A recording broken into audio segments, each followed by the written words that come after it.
अच्छा जी।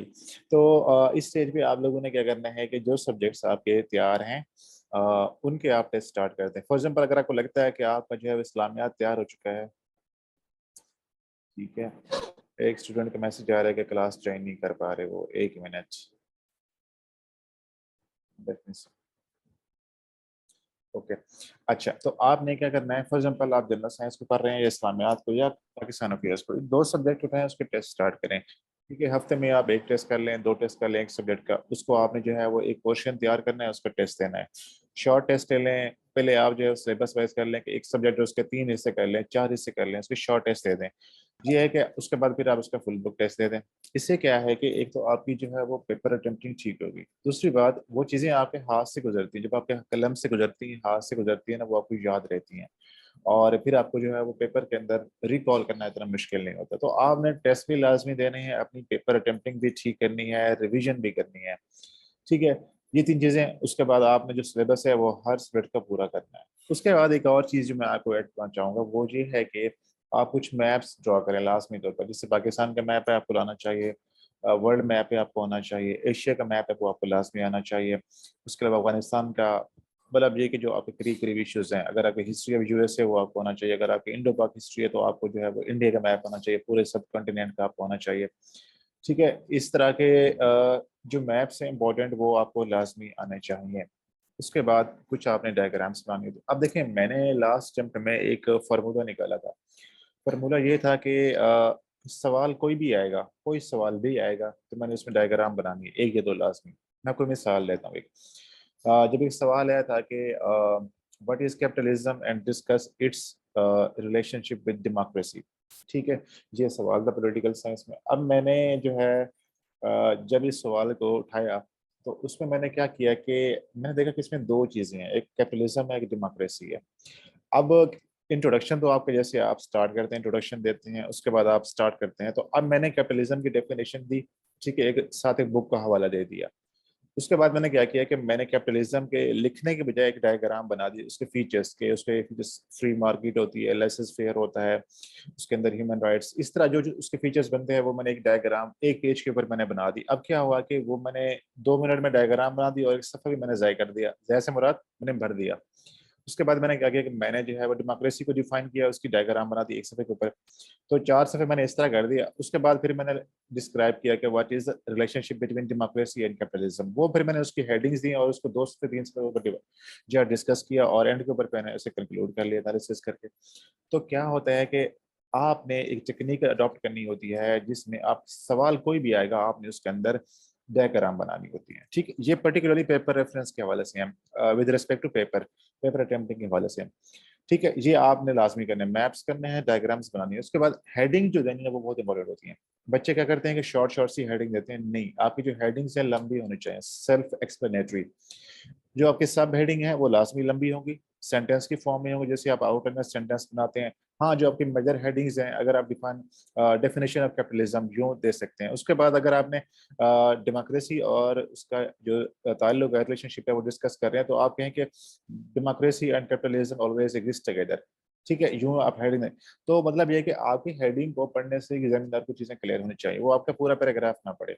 ये चीजें हैं, यानी कि एक तो आपने डायग्राम्स बनानी है, चार्ट्स बनाने हैं, मैप्स बनाने हैं, हेडिंग लंबी देनी है और रेफरेंस देने हैं। रेफरेंस से मुराद क्या होता है कि बुक्स के हवाले देने हैं। अब आप एक सब्जेक्ट है, फॉर एग्जांपल आपका पॉलिटिकल साइंस है, आप पॉलिटिकल साइंस की जो इसमें अच्छी अच्छी बुक्स हैं, कुछ लेटेस्ट हैं और कुछ रिकमेंडेड है, उसके आप लिस्ट तैयार कर लें 8 से 10 बुक्स की कि ये किताब है। फॉर एग्जांपल आप कहते हैं कि मेरे पास आजकल जैसे मैं वो किताब पढ़ रहा था फ्रांसिस फुकुयामा की, लिबरलिज्म एंड इट्स डिसकंटेंट्स। ठीक है, या जैसे हेनरी किसिंजर की नई किताब आई है कि leadership 6 studies in world strategy.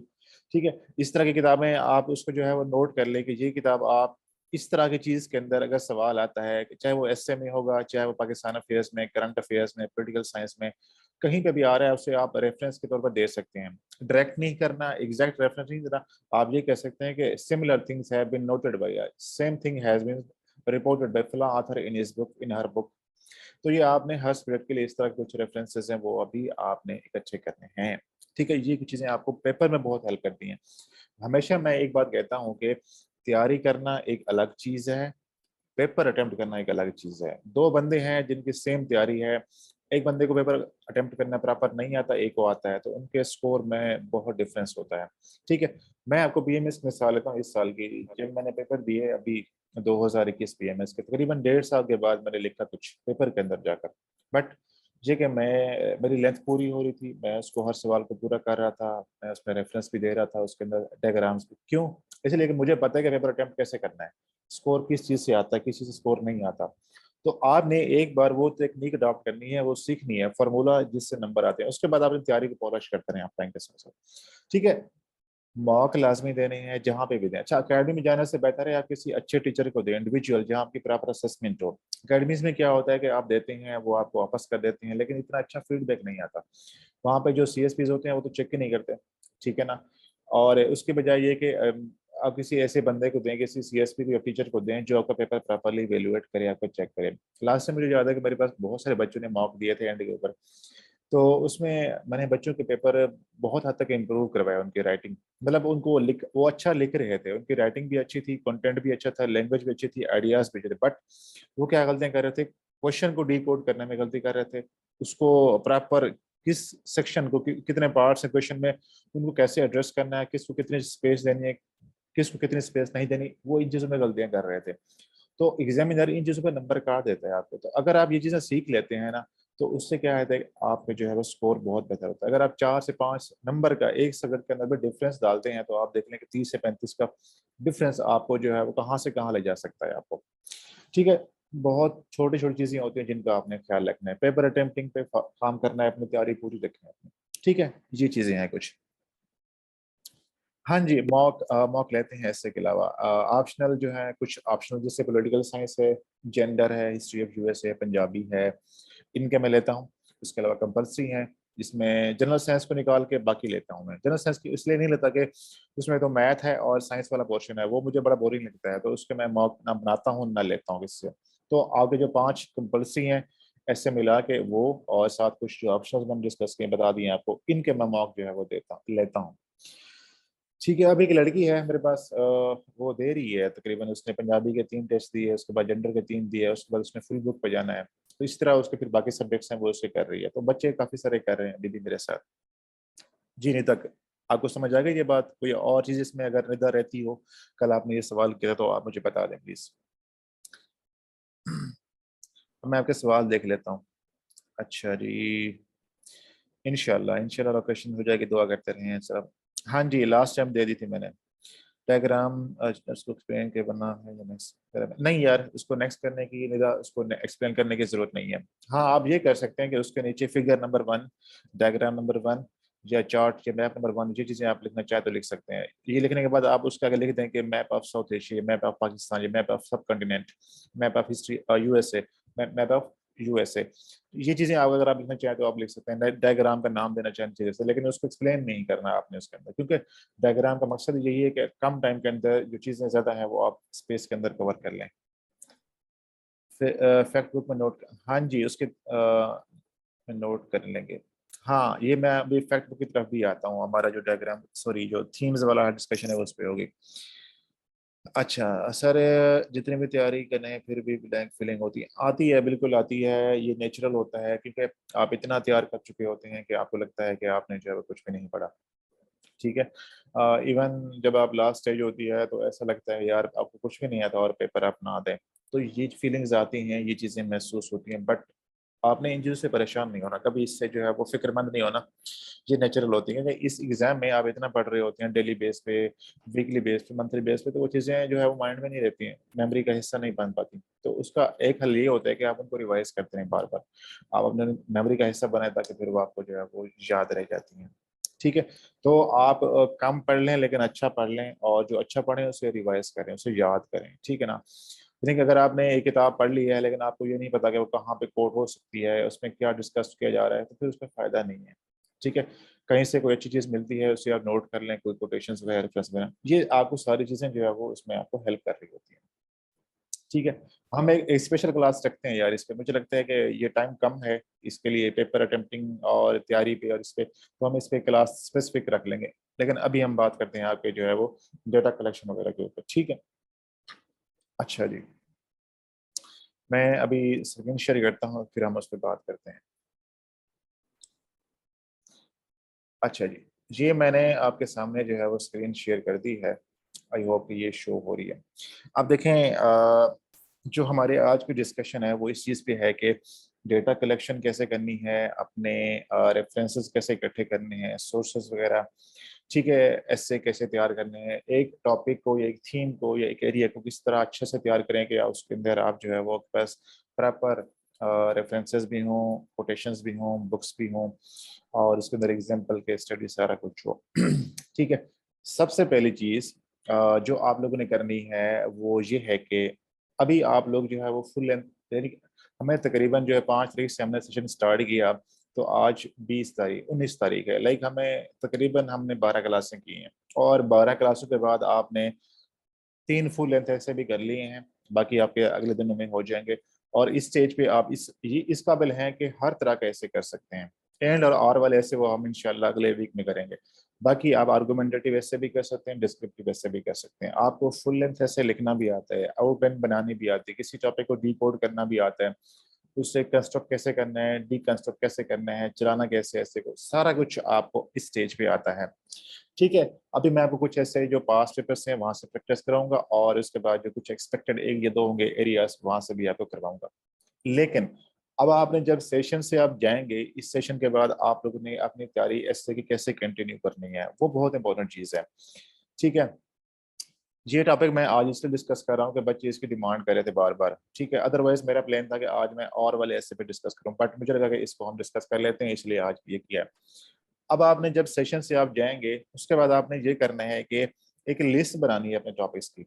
Past paper 10 साल अगर आप उठाएं तो उसके अंदर आपको कुछ मेजर एरियाज थीम्स नजर आते हैं। लाइक डेमोक्रेसी है, वुमेन पे है, फेमिनिज्म पे है, जेंडर इक्वलिटी पे आता है, क्लाइमेट चेंज पे आती हैं, ग्लोबल वार्मिंग पे आता है, सोशल इश्यूज आते हैं, ह्यूमन डेवलपमेंट आती है, इकोनॉमिक इश्यूज आते हैं, फॉरेन पॉलिसी पे आता है, पॉलिटिक्स पे, लॉ पे, ठीक है, रूल ऑफ लॉ के ऊपर आते हैं, फॉरेन पॉलिसी, डिजास्टर मैनेजमेंट हो गया, जियो इकोनॉमिक्स नया टॉपिक है, उसके अलावा आर्टिफिशियल इंटेलिजेंस नया टॉपिक है, टेक्नोलॉजी, सोशल मीडिया, मीडिया, इससे रिलेवेंट आपको टॉपिक्स मिलते हैं। ये कुछ ब्रॉड एरियाज हैं।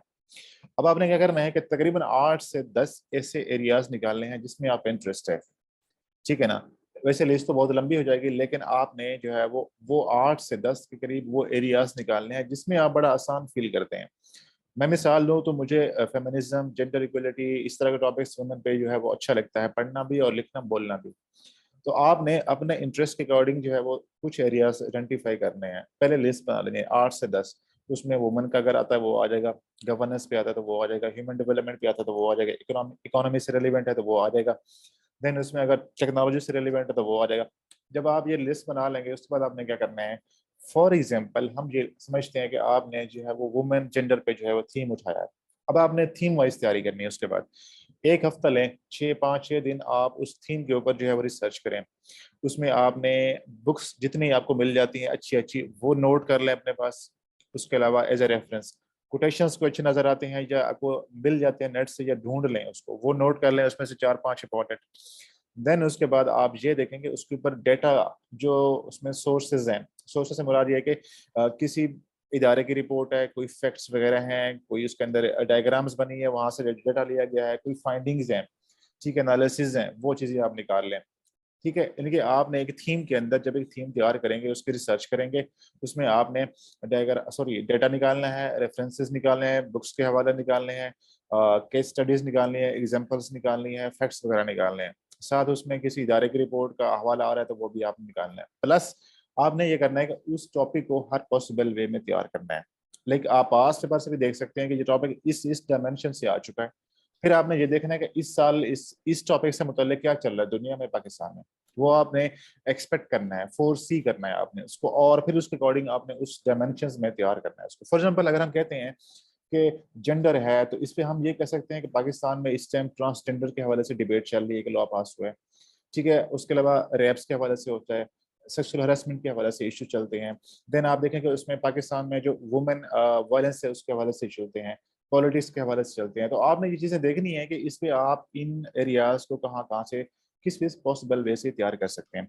जब आप उसको तैयार कर लेंगे, उसमें डेटा सारा इकट्ठा कर लेंगे, तो 6-7 दिन में मेरे ख्याल से एक टॉपिक बड़े अच्छे से तैयार, अगर आप दिन में 1 या 2 घंटा भी देना, बड़े अच्छे से तैयार हो सकता है। जब आप 6 दिन के बाद तैयार करके उसके बाद आपने टॉपिक किसी सर से, मेरे से पढ़ना है तो मेरे से ले सकते हैं, किसी और से तैयारी करें उनसे टॉपिक ले लें उस थीम के ऊपर कि सर मुझे इस थीम के ऊपर कोई टॉपिक मुश्किल से बना के दें। ठीक है, आप उस टॉपिक को लें, टाइटल को लें और उसके ऊपर ऐसे लिखें और फिर उसको चेक कराएं। हफ्ते में एक ऐसे लाजमी करना है आप लोगों ने। फिर अगले हफ्ते आप एक और थीम उठाएंगे, ठीक है, उसको उठाएं और उसके ऊपर रिसर्च करें, तैयार करें और फिर उसको जो है वो आपने करना है। ठीक है जी। आप इसी तरह अगर आप 8 से 10 से ऊपर जाना चाहें वो भी कर सकते हैं। अगर आप इस तरह थीम तैयार कर लेते हैं ना, तो देन मेरे ख्याल से टॉपिक उन एरियाज में से, उन मेजर एरियाज में से किसी तरह टॉपिक भी आएगा ना, फिर आपको मुश्किल नहीं होगी। प्लस आपने kinds of essay, nature of essay, handling of essay ये लाजमी करनी है। आर्गुमेंटेटिव एसे भी करने हैं, डिस्क्रिप्टिव भी करने हैं, एंटी आर्गुमेंट वाले भी करने हैं, स्टेटमेंट बेस भी करने हैं, कॉलन वाले भी करने हैं। हर तरह के ऐसे आपने प्रैक्टिस लाजमी करनी है ताकि आपको टॉपिक हैंडलिंग में इश्यू ना, उसमें आप गलती ना करें। ठीक है, ये तो है आपके थीम के हवाले से तैयारी करने का स्टाइल। अब हम देखते हैं कि आप डेटा वगैरह, सोर्सेज वगैरह, रेफरेंसेस कहाँ से तैयार कर सकते हैं। देखें, जो क्रेडिबल सोर्सेज हैं वो बहुत इंपॉर्टेंट होते हैं। ठीक है, एक चीज हमेशा आपने याद रखनी है कि एग्जामिनर एसे के अंदर अगर किसी को मार्क्स देता है तो वो उससे कंटेंट की बेस पे देता है। ठीक है ना। अगर किसी बंदे का स्ट्रक्चर ठीक है, जैसे आप लोगों का ठीक हो चुका है, लैंग्वेज भी ठीक है, लेकिन जो उसका कंटेंट है वो नॉर्मल से एवरेज है, तो वो 40 नंबर ले लेगा। ठीक है, मेरे उस्ताद हैं वो हमेशा एक बात कहते थे कि यार अगर किसी के 50 से नीचे नंबर आते हैं एस्से के अंदर तो वो तुक्का होता है। तो सर की बात मुझे बड़ी हंसी आती थी। ठीक है ना। तो लेकिन अब मुझे इतना एक्सपीरियंस करने के बाद ये अंदाजा हुआ कि सर बिल्कुल ठीक कहते थे। और आप देखते हैं कि मेजोरिटी जो है वो 40 नंबर होता है इनका। टॉप 20 टॉप 30 उठा लें, शायद ही 1 या 2 लोग हैं जिसके 40, 41, 42 होंगे, इससे ज्यादा होंगे। ठीक है, तो आपके ऐसे पास हो जाएगा अगर आपका कंटेंट एवरेज है। लेकिन अगर आपका कंटेंट एक्स्ट्रॉर्डिनरी है, अच्छी क्वालिटी का है, लेटेस्ट है, आपने उसको अपडेट किया हुआ है, तो उससे क्या है कि फिर आपको उसमें अच्छे मार्क्स आते हैं। ठीक है, मैं इसकी तरफ आता हूँ असदुल्ला। अच्छा, अब आपने तैयार कहाँ कहाँ से करना है, रिपोर्ट्स कौन कौन सी, रेफरेंसेस कौन कौन सी आप तैयार कर सकते हैं। कोशिश करनी है कि इकोनॉमिक सर्वे को पाकिस्तान का आता है वहां से आप तैयार करें। जो पाकिस्तान का इकोनॉमिक सर्वे आता है वो तकरीबन जून में, मई जून जून में आपका एंड हो रहा था तब आता है। मतलब जिस टाइम आपका बजट पेश होता है उससे पहले वो इकोनॉमिक सर्वे रिलीज होता है। तो अब आ चुका है वो, आपने उसको उठाना है, उसको ओवरव्यू का जो 8 10 सफ़े हैं वो उठा लेने हैं, उसका प्रिंट निकाल लें या PDF लें। उसमें इकोनॉमी से रिलेवेंट जो फैक्ट्स हैं वो नोट कर लें। ठीक है, पाकिस्तान की इंडस्ट्री से मुतल्लिक है, क्लाइमेट चेंज से मुतल्लिक है, हमारे एग्रीकल्चर से मुतल्लिक है, हमारा जो रेमिटेंसेज हैं उससे मुतल्लिक हैं। देन उसमें जो है वो एजुकेशन से मुतल्लिक हैं, डिफेंस से मुतल्लिक हैं, क्लाइमेट चेंज, हेल्थ वगैरह, जितने भी पाकिस्तान के इंपॉर्टेंट इश्यूज बनते हैं ना, उसमें ओवरव्यू वाले जो आपके सफ़े हैं वहाँ से आपने डेटा इकट्ठा कर लेना है। ये आपका जो है फैक्ट बुक बन जाएगी। ठीक है, या इसको आप कोड कर सकते हैं, इकोनॉमिक सर्वे ऑफ पाकिस्तान को। हर तरह के ऐसे में कोड कर सकते हैं। उसके बाद वर्ल्ड बैंक की स्टडीज आती हैं। ठीक है ना, उसकी कोई रिपोर्ट आपको नजर आ गई, उसको आप कोड करें।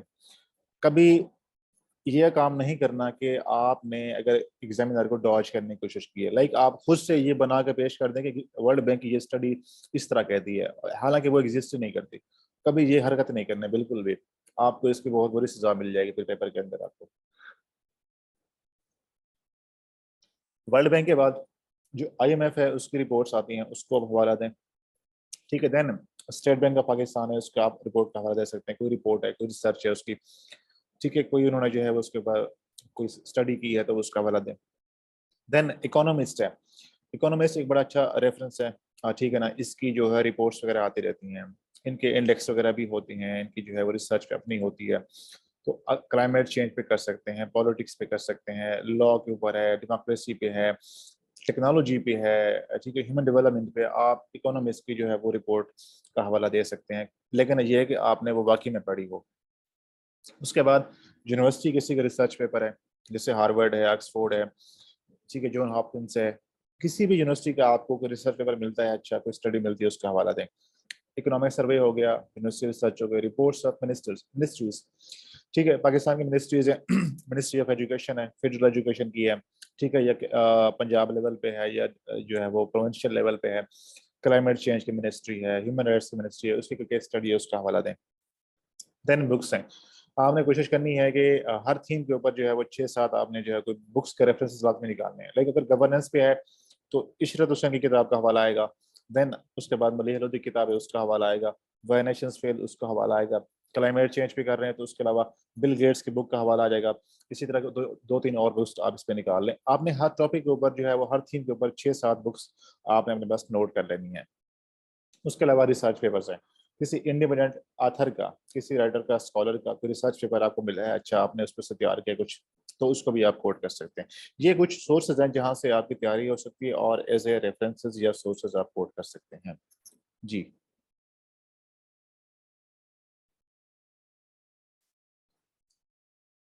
सुहेल, इसकी बड़ी सजा मिलती है, फिर अगले साल आपको जाना पड़ेगा, ठीक है ना। हाँ जी, ये इरफान बिल्कुल आप इनको दे सकते हैं, बिल्कुल इनका आप दे सकते हैं, आप इनको दे सकते हैं। इस तरह के इदारे वगैरह हैं, इंस्टीट्यूट्स हैं, ठीक है, उनकी आप दे सकते हैं।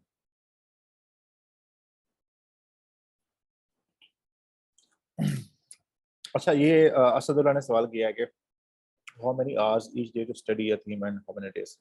देखें असदुल्ला, ये डिपेंड करता है, ये बड़ा सब्जेक्टिव सवाल है। आपको 5 दिन भी लग सकते हैं, 3 दिन भी लग सकते हैं। हो सकता है आप दिन में 4 घंटे तैयार कर रहे हैं उस थीम को, हो सकता है 5 घंटे लगा रहे हो, 2 घंटे लगा रहे हो। जैसे आपको लगता है कि उस टॉपिक के ऊपर आपकी रिसर्च अच्छी हो चुकी है, चाहे 4 दिन में, 5 दिन में, दिन में 1 घंटे लगाने से, 2 घंटे लगाने से, आप अपने मर्जी के अकॉर्डिंग, अपने टाइम, अपने अवेलेबिलिटी, अपने शेड्यूल के अकॉर्डिंग टाइम को एडजस्ट करें। जब आपका टॉपिक तैयार हो जाए, रेफरेंस प्रॉपर तैयार हो जाए, उसके बाद उस टॉपिक के ऊपर टॉपिक लें, एक उस थीम के ऊपर किसी उस्ताद से एक्सपेक्टेड टॉपिक लें, मुश्किल से आसान टॉपिक नहीं लेना, मुश्किल टॉपिक लें और उसके ऊपर ऐसे लिखें और उसको चेक करवाएं। ये क्या भेजा है आपने हारिस?